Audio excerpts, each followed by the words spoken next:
Tulsa's new black mayor just dropped $100 million in terms of a budgetary guideline. I'm going to say that again.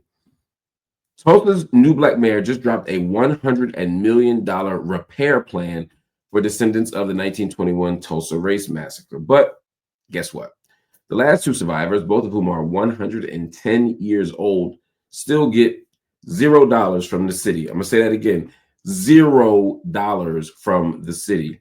Mayor Monroe Nichols says he won't use the word reparations. It's too political, he claims. But the truth is, his plan avoids direct payments. Instead, the trust will help with housing and scholarships for future generations. Now, that's nice. I think we should invest in housing. It's a right. It should be a right. I think we should invest in education vis-a-vis scholarships or whatever for future generations. I think that's all part of any coherent reparations plan. But reparations ain't about just that rising tides lift all boats liberal BS. Reparations should be about a check. And that's the question. Where is the check for what was literally stolen wealth, stolen property, stolen black futures? Nichols is calling this a road to repair, but survivors' families are asking, repair what?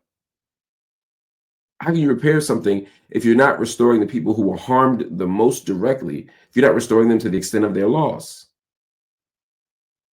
If you're 110 years old and you literally lived through the Tulsa Race Massacre and your life was adversely affected and your outcomes were changed, you can't be more directly impacted.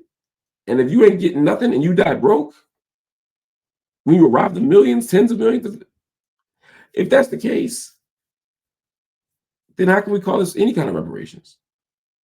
Repair the damage done. These people are alive. They have a clear, coherent, and reasonable justice claim.